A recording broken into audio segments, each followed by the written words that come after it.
Welcome. We are back with For Book's Sake with Heather Roberts and Veronica Adams from 1852 Media. And we're just going to get into it today. We are talking about diversifying your streams of income for an author. Yes.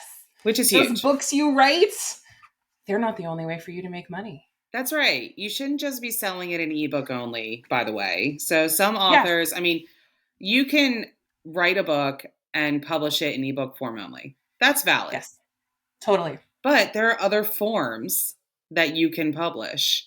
Obviously, paperback would be the number one way. The next one that most authors do. You update your formatting, slap a cover on that bad boy, and get it listed wherever you can get paperbacks available for sale. Correct. And you can go different distribution with your paperback than with your ebook distribution. Yes. So if your ebooks are in Kindle Unlimited, you can still sell paperbacks on Barnes & Noble.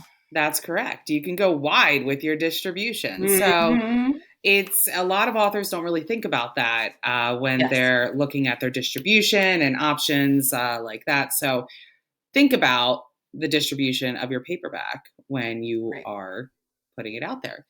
And then we have audiobooks. Totally. And listen, audiobooks are great, but they are expensive to produce.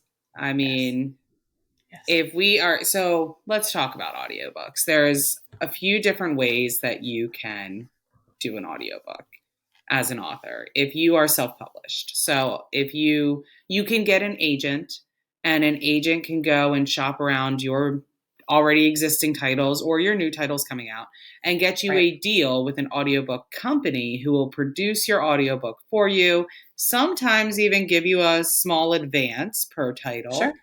That will then go against future royalties. So, it's not like, they're never getting their money. But it's a great low investment opportunity for you to get your audiobooks published. Just happened for a client of yours this week, did it not? Yes, her agent was able to. Oh, I missed the second one. That's great. Yes. So a literary agent able to find a audio publishing company willing to take on the production and sale of those audio rights. That's great. Yeah. It was the same company that did both of them. Mm-hmm. And I think the one just put it out today. It was just announced this morning. So you didn't miss too much. Good. Yeah.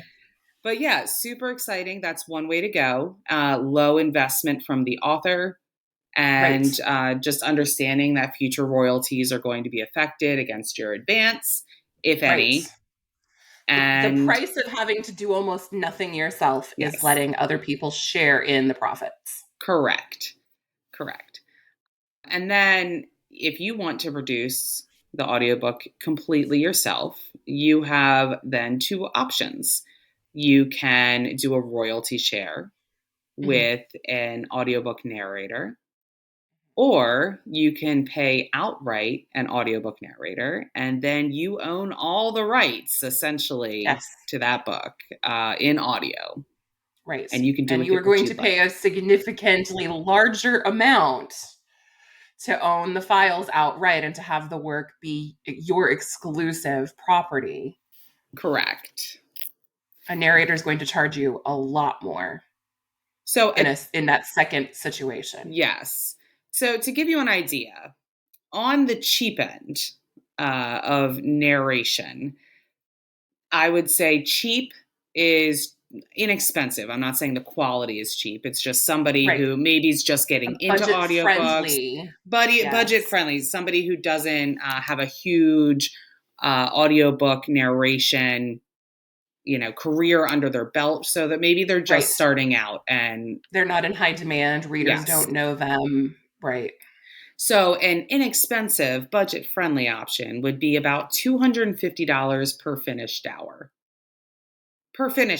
That's not how many hours it takes the narrator to read and produce your book, by the way. So they're not getting paid $250 an hour.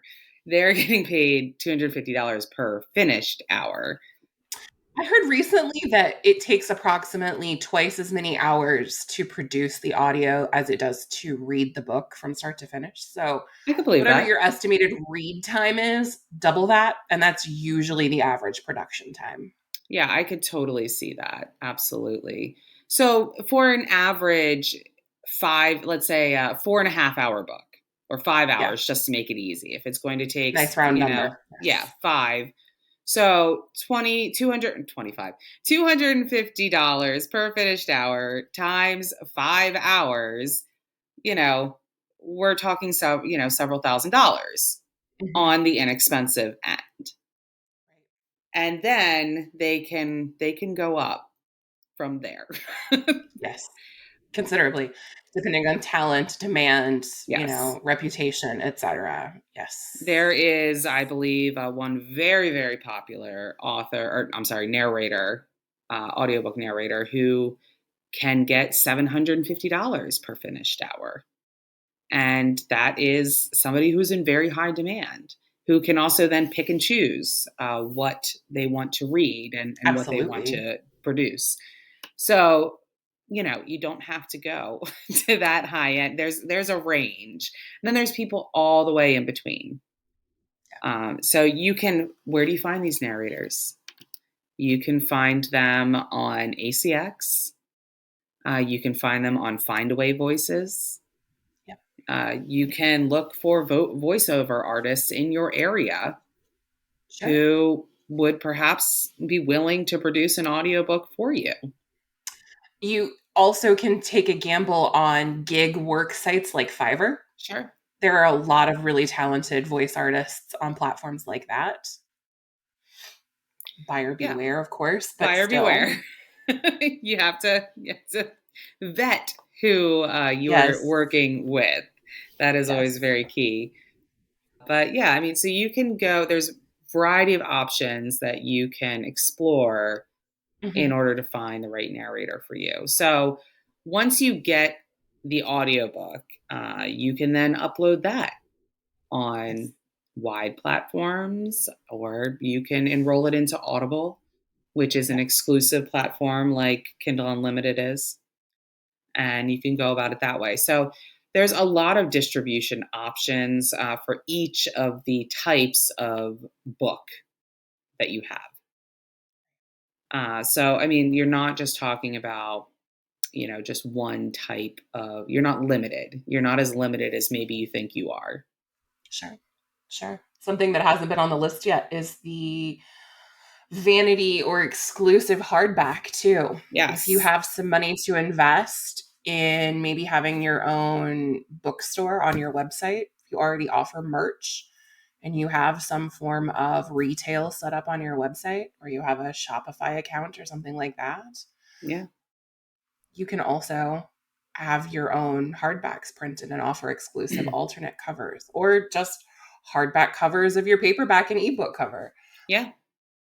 I limited edition. Some clients even, so let's talk about the store on your website. If you're looking Yes, to diversify, you should have a store on your website. absolutely. That Absolutely. store, like Veronica was just talking about, can include anything and everything, including your own books, paperback books, ebooks, even. You can, if they're Yes, not in yes. Kindle You can sell Unlimited, your ebooks direct. yes. You can do that. You And should do that. you should do that. And BookFunnel makes it super easy now to distribute those from your website. There's now an Absolutely. integration tool, and you can pick which e-commerce platform you want to use. Shopify is very popular because it's very easy. It is user friendly, Yes. but Yes. It you are doesn't take a lot of paying. tech know-how, right? Yes, you're paying for that user friendliness, Of and course. Of course. and that's fine. And if you want easy, you want something that is not going to be challenging to set up and that's just going to work, then that's a great option for you. If Totally. you have a little bit of tech know how or you're looking for a long term investment, maybe you want to pay somebody or try to figure it out yourself how to set up another type of e commerce store. Um, Absolutely. Maybe You have tech help WooCommerce that's or, yeah. yeah. Absolutely. If you have tech help in your pocket, somebody on your team who's savvy with websites, or if you have, a lot of web design experience, setting up your Correct. own store should be relatively straightforward. Yes. So the products that you can put in there, I mean, you can get those pretty hardbacks made and sell Absolutely. them only on your website. Maybe that's how you Mhm. want to distribute them, that is the, Yes. because you have to remember when you are selling direct to consumer, you are retaining the most amount of profits. That's right. You are You're maximizing your return maximizing a here. return. So, and you want people to start going to your website. You want to Mhm. start getting those direct consumer sales Yeah. as much as you That traffic possibly has can. value. Yep. Absolutely. That traffic has value in completely different ways. I mean, it's good to have the traffic in the first place, but if you've got a lot of your other tech tools set up just right, those are valuable customers whose data you can use to target later for advertising. Correct. Right. And some authors are even deciding to do a early release, or maybe the first week or a couple days of a new title they're only offering direct on their platforms or on their Sure, website sure. because Early they, release if you buy direct from them. yeah. And Mhm. that's, I can see the benefit in that. There's, pros and Absolutely. cons. I mean, the pro is one, you're getting a higher return, right? Totally. You're then getting a direct to consumer purchase. So you have all Yes. the information as the author and you can target them appropriately in the future. The cons are that those sales are then not going to be made on the retailers, the Mhm. traditional retailers, as we shall call them. Yes. And then thus that's going to affect your rankings. Absolutely. Absolutely. Where you sit in any of those stores relative to other books in your categories or in your genre, you lose that organic because we have no idea behind the scenes exactly what those sales go toward in terms of the algorithm making your book visible or not visible based on the number of pre-orders and the number of release week sales and yada yada yada. Yes. But what we've seen happen time and time again is the better your pre-order numbers on, let's just use the Zon because they have Sure. that large market share, They sure the do. more visible your book tends to be organically without you buying ads on the Zon. So yeah, you are giving up that boost on retailers Yes. by selling direct. But you're also not splitting royalties with the retailers for those Correct. sales. Correct. So you have to decide what's right for you, which is why some Yes. authors will do a short, period, early period on their Mhm. website and sell it direct that way, and then do, whatever it is that they were planning Sure. to do anyway, to try to get their loyal readers, who are maybe in their newsletter and who follow them Right. to purchase direct from them, and then maybe a warm or a cold sale on all other, the regular retailer platforms, Absolutely. and then try to convert them into that hot, warm reader, that hot reader, if you will. Absolutely. Yes. Get Yes, them in the pipeline and get them excited for the next new release, even if they missed the most recent one. yes. And you have to make these things, well, one, you have to make them easy for the consumer. If As you, easy as you can. as easy as you can, yes, easy. I mean, you cannot, even sometimes having them have to jump through 3 or 4 pages to get to the Mhm. sale portion, you're going to lose people at every single click. It needs to be a seamless process as from start Yeah. to finish as much as humanly can be possible. People are very easily frustrated and they will give up at the first sign of a hurdle. Yeah. So make sure that that is a very simple, streamlined process, whatever you decide to set up. Absolutely. But yeah, so you can then, yeah, like you can sell those pretty hardbacks. You can sell early copies of your books. You can sell all digital copies of your books, right? It Mhm. doesn't just have to be new releases. This is, of course, if you are not in Kindle Unlimited. If you are in Kindle Unlimited, you cannot do that because Yeah. you are distributing the book in a place other than Kindle Unlimited, which is Right. against their terms of service. Right. But you can sell the paperbacks. So you can do that on your website.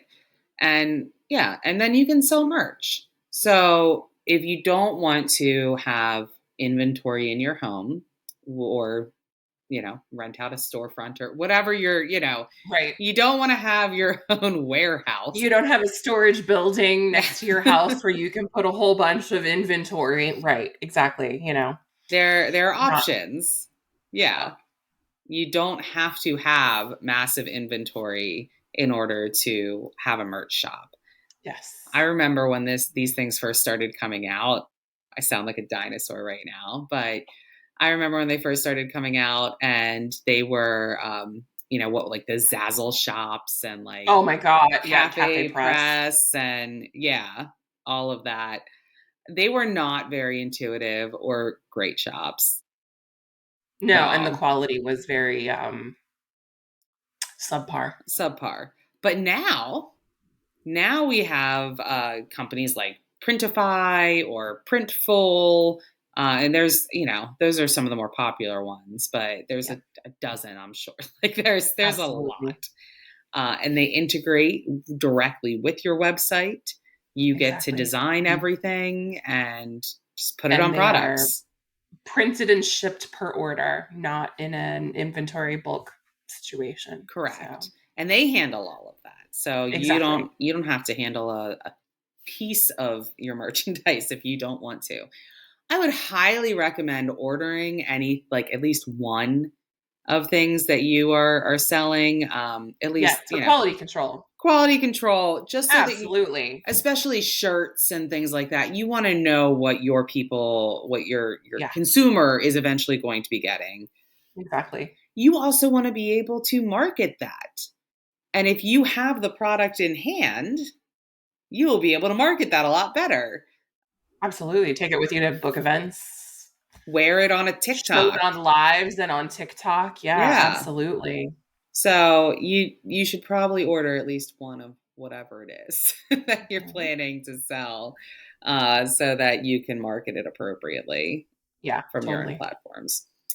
But yes, I mean, that's definitely a big one. And I think something that a lot of authors have maybe, shied away from, that it's a little too difficult, because in the past it was a bit of a bear to set up those Sure. shops. There was a lot of extra work involved. And if you're not necessarily tech savvy, that can be intimidating. Yeah. And then, of course, there's the investment too, because it wasn't as easy to, print and ship direct to the consumer. So, yeah, all of those hurdles have really been eliminated in the last several years. And there's, other than time, Right. which is always a Time. factor, I Yes. understand.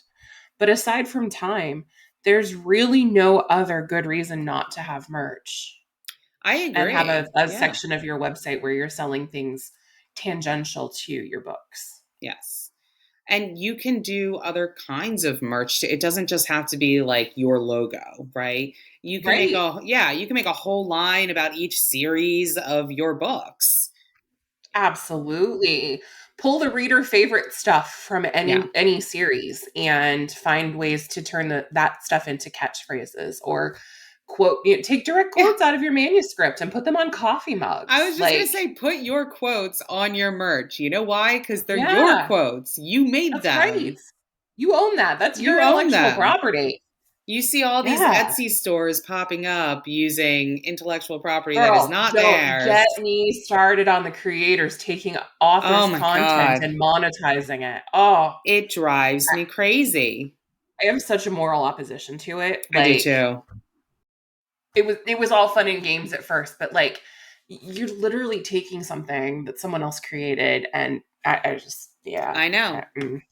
So, Mm-mm. I mean, No, thank you. if you're a It's a no for me. consumer and you're looking at some of these, Etsy shops, for example, or other Yeah. shops that are selling book merch, please look to see if they have a license to use Yes. whatever that is. If it's a Yes. specific to an Right. author, a If you see series, a reference etc. to an actual book or series or character or a direct quote, Yes.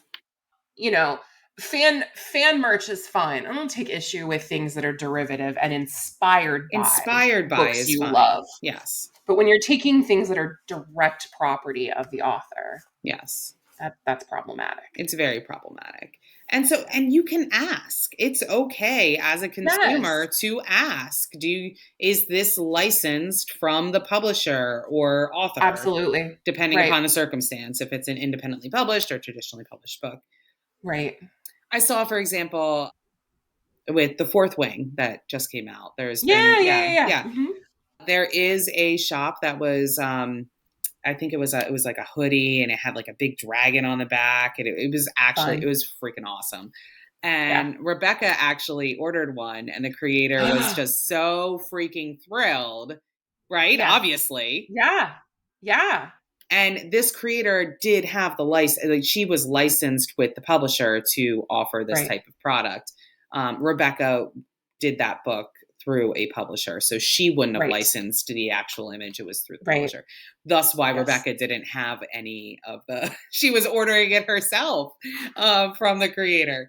But what a cool experience for that creator to have that come Absolutely. through. But that's what you want. It's all copacetic. Everyone's making money who's supposed to be making money Right. off of the, That's the key here, is protecting people from having their intellectual property monetized without their permission. Yeah. And listen, could Rebecca have, I'm using her as an example, but in that situation, could she have reached out to her publisher and said, "Oh, I see this licensed shop has this. Can I get one?" And her publisher probably would have contacted, they probably could have done that privately. But you know what? I think that just gives Rebecca's like, "No, I'm just going to order it. Like I'm just going to order it." And I love that. I think that's great. I think it's fun. I think that provided the creator a really awesome moment and, Absolutely. to have that come through. And guess what? That creator posted about it and it, created more buzz for all of it. So, I mean, what better advertising or what better testimonial than the author herself buying the licensed merch that you've just created with the permission of her publisher? Exactly. Like, right. hello. Hello. So I don't think that could have gone, frankly, any better in that circumstance. But that's ideal. Yeah, ideal. And so, speaking of, as an author, if you want certain custom things made, you can work with some of these creators. You can license out your quotes, material, ideas to be put on specific merch in other stores. Sure. So, if you see a store that you highly respect that does, do it right and do licensed agreements with publishers, authors, reach out to them and see if that's something they would consider. They may be interested. And that's another source of revenue for you, that you're not doing literally anything. Yep. And you are then receiving royalties for products that are being sold that have your quotes and things like that on there. So, there's just so many different creative ways that you can get and diversify what you have already created. Yes. And get these deals going. We can double back to merch aside, or maybe somewhat related to merch, is the always popular book box. Yes. Right? Like, you can get into book boxes that you don't organize, operate, manage, or otherwise control. You can also start your own book box for your readers. You sure can. So there are multiple ways to approach the monetization from that perspective. And you don't have to write any new material to put your books in book boxes. You can use the books you've already written for that. Yeah. And distribute them in that vein as well. I mean, and you don't have to do monthly book boxes. You can do quarterly. No. You can do quarterly book boxes and biannual book boxes. Whatever. Or you can just sell book boxes on your website as a per order item. So they are on demand book boxes. They are not, sold to a subscription, service or anything like that. As a subscription service, I guess I should say. Yeah. And you can get totally creative with how you box things up too. You can do individual books. You can do an entire series. You can do a sampler of books in the same genre, whatever. I mean, get creative with it. And then there can be different price points, right? So there can be a price Totally. point just for the books. Yep. Books, period. Signed books, Right. signed Right. books. If they're coming from you, I mean, they should be signed in a book, but Totally. in a books box situation. Mm-hmm. But then you can start adding in swag. 1 or 2 swag items is one Yep. price. 4 swag items is another price. Like Sure. you can break it up into 3 books and 2 swag items, 3 books and 4 swag items, 6 books and 4 You swag. can There's so many different variations. add on the novella that relates to the series for an extra Yes. upcharge, Yeah. like whatever. Mm-hmm. And this stuff is not going to happen overnight. Okay. You No. are not going to post this unless you have a huge following already, which is possible. Some people do have huge followings and then they produce this stuff and it takes really well. But Yeah. if you're just starting out and you want to offer some of these things, start offering them now. Don't wait until you have a huge following. Start offering them. If you get 1 order a year, Mm-hmm. great for the first year. Next year, maybe you'll get more orders. The more that you offer these things and the more that you talk about what you offer, Yeah. the more orders that you're going to get. Absolutely. Absolutely. Something that we haven't touched on yet is putting some of your content behind a paywall too, and doing something like a Patreon, for example, Yeah. or A having Substack or exactly where readers pay for access to exclusive content that you do not publish anywhere else, whether it's bonus epilogues or a few chapters updating people on a previous couple's journey in a romance novel that you wrote, or it's just your creative writing when you're in between manuscripts, whatever it is that you want to share. You can monetize that by putting it behind a paywall and asking people to give, $5 a month, $10 a month, $7 a month, whatever it is, right. for access to that particular content that isn't necessarily going to make it into a book. And absolutely. I've seen some authors include sort of paperbacks or book boxes as higher Mm-hmm. monthly subscription rates. Yeah, absolutely. Tack that on for like Yeah. if you're a $20 a month or a $30 a month subscriber, you Yeah. get actual physical product from the author for that. It's a great Yeah. idea. So it really depends, how often are you releasing? Yeah. How much work do you want to do? Right? Mm-hmm.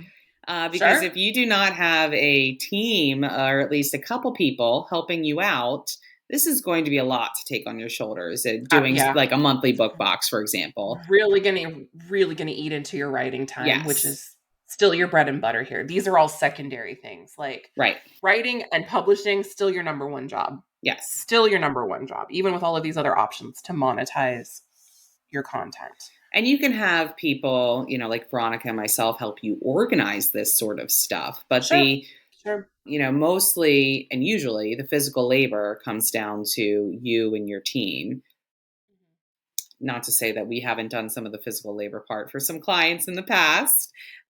And I love a good book mailing project. Are you kidding I me? do too. I don't mind it at all. They're fun. They're usually very Yes. fun, but they are, since we've done them, I can tell you they are labor intensive. Sure.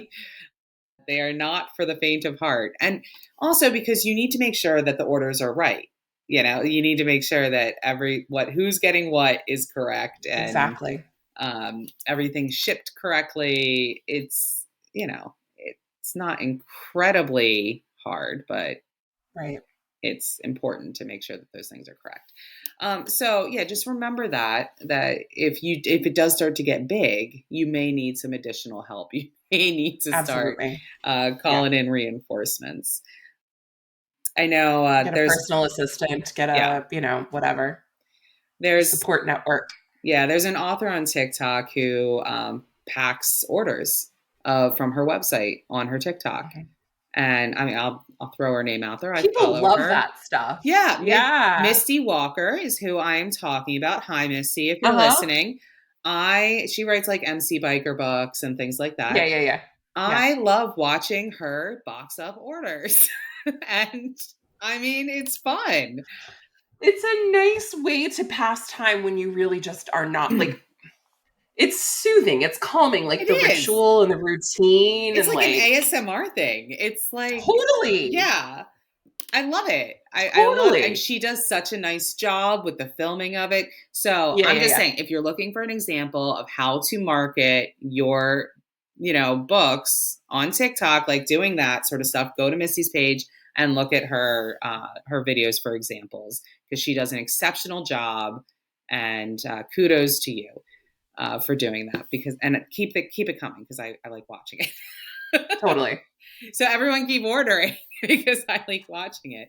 But Yeah. truly, if all authors did that, that's helping her get her name out there. It's getting, people interested in her books. And even if she only has one order, she's packing it up. So, I think that that's important to know. Go look for examples of other people who are already doing the thing that you're doing, and then emulate. Do not copy, emulate what they are doing. Because, yeah, I don't, oh my gosh. I mean, I've seen TikTok, especially. I mean, that could be just crazy. But people have taken literally word for word, like verbatim scripts of other people's TikToks and then recreated it as like their own original content. And that just makes me, oh my God, it's just, that's, I mean, don't if do somebody that. makes their content a sound Yeah, that's different. so that you can do your own background activities to the Yeah. sound they Or created, you're okay, lip fine. But syncing like it. Yeah. just literally ripping off their content and like typing it out and then reading from it on camera Yes. and making it your own, With that's so no, cheap. yeah, with no credit to the That's original so creator. Yeah. cheap. Isn't that terrible? Yeah, I'm not talking about using somebody's sound. Like you're using, Tacky. yeah, that's tacky. That's literally stealing Tacky, content. y'all. Find a It's creator who's triggering doing me. things that you like and emulate what they're doing. Do not Yes. copy what Yes. they're doing. Right. Put Or your own style on it. Put your own spin on it. Be yourself yes. on camera. Yes. And you know what? Give the original content creators some credit. Be like, Yeah. I was inspired by XYZ person. Hat tip to Yes. username. Right. Yeah. I mean, these are just all polite things to do on the internet now. We need to be polite. Yes. This is why we can't have nice things. Taylor Swift begins to play in my head. Yes, exactly. Right. Right. But Somehow I yeah, became a Swiftie at 40 without ever having asked for it. Thank you, TikTok. I mean, yeah, there's just it. I feel like looking back upon it now, I feel like I was always a Swiftie and just never really appreciated it. I mean, Okay. it's not like I didn't love her songs when they came out. I just, No, no, I like 1989 was my jam. I yeah, used to drive all over when I was still practicing law, like rocking out to that album. yeah. I Yeah. mean, what is it? Shake It Off. I mean, that was like Mhm. literally the workout jam, like that Yeah. I, would work out to. And I, yeah, just, we're Swifties. I mean, what can we say? Um, but I'm not like, I hadn't been like fully invested into the whole Yeah. Swiftyverse, I guess you should say, Mhm. or Swift or Mhm. whatever it is, until Yeah. TikTok. And then I started falling down rabbit holes and learning Mhm. about things. And I mean, we could turn this Yeah, I into a recently Swifty had to podcast. no, no, it's just every time TikTok comes up, I can't avoid it, right? You said something. It was a simple turn of phrase, but it's very close to one of her lyrics. Yes. So like my mind just started playing the song. Also, for what it's worth, I recently had to explain to my husband, who has absolutely zero Taylor Swift exposure or experience voluntarily, the difference between Hitlers and Gaylors. So we'll Oh, just, like yes. it's all consuming. My It TikTok is. content is book talk and Swift talk. That's it. That's it. That's not a bad Book for you talk and Swift page. talk. That's truly not a bad for you page. You've honed that algo in. So well done. Well done. So anyway, back to diversifying your streams of income as an Yes. author. Go make me some really awesome TikTok content where you're not necessarily directly promoting your books, but you are using TikTok to talk about other things related to your business. That's right. Design some merch on a video for me. Let me watch you playing Yeah. with your store and putting together a new t-shirt or coffee mug design. Like, show me the stuff like that. Show it to me. Show me, exactly. Show me your, you writing behind the scenes. Show me a character, I don't know, inspiration, or Read me your typo of the day so I can have a good laugh. Exactly, because we know you have them. Mm-hmm. We know, you have them. Yeah. Show me the funniest thing that your editor said about your book when she was going through. There's just so many things that you have normalized this as an author, right? Like they've normalized these experiences in their minds because this is just their job now. But these things are not normal, quote unquote, to, the reader. They don't know what it looks like behind the scenes to be an author. Right. So, as other writers may not know what your process looks like either. That's true. You may be giving someone else the avenue to develop a coping skill for something that's a part of their business that's really been stressing them out, that you figured out how to handle in a way that they hadn't yet come to. Like you could literally be doing another author a favor by opening the door to your process on something. Yeah. And just because it seems like a mundane thing to you, I guess that's maybe a better way of saying it, doesn't mean that it is a mundane thing for other people. That's why some of those, the life hacks go viral on TikTok, because even though you may be, some of them I knew, some I didn't. So you just don't know, what other people don't know. I'll put it that way. Right. Put it out there, and just put out fun content, be authentic and have fun with it. If you're not having fun, you're not, some of it's work, but for the most part, it should be enjoyable. It should be a way to communicate directly with readers. Absolutely. And if you're shouting into the void for the first, several videos or couple weeks, sure. That's normal. That's normal. It's okay. Your readers will find you. Just keep producing the content. You can't give up. That's the thing. You got to be consistent about it and keep putting it out there. But I'm sure there are other ways to diversify content as well. Sure. But I think those are the major ones that we've talked about today. Those are the highs. I think we've hit the big things. We could get granular with it, but that would make this podcast twice as long as it already has been. So exactly. So how about an evergreen marketing tip, Heather? Do you have one of those for us this week? I do. Yay. She came prepared, y'all. It happens from time to time. So our evergreen marketing tip of the week is to offer a free sample or preview. So we're talking about reader lores. So you want to have a reader lore in your newsletter so that when somebody signs up to your newsletter, they get a free book from you. Could be a novella. It could be something you wrote and just never published. It could be a short story that you wrote specifically for your newsletter. It's just a free piece of your work that is given out to the consumer so that the reader can read it and be like, oh, I love this writing style. Like, let me go and read more. So yes. Put out that free content.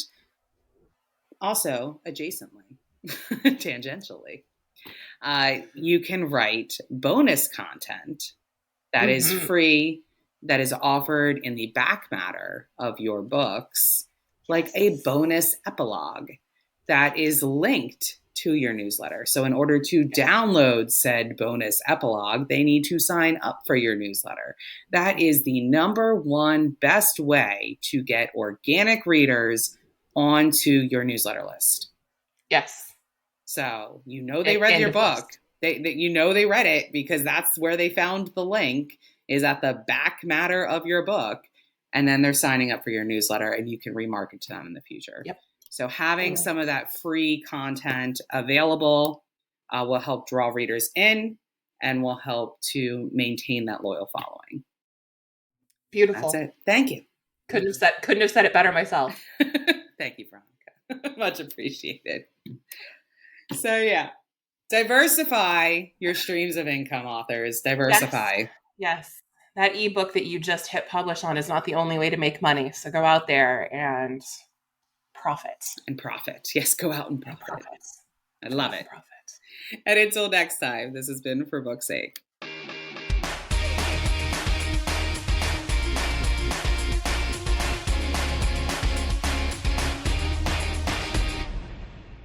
So good.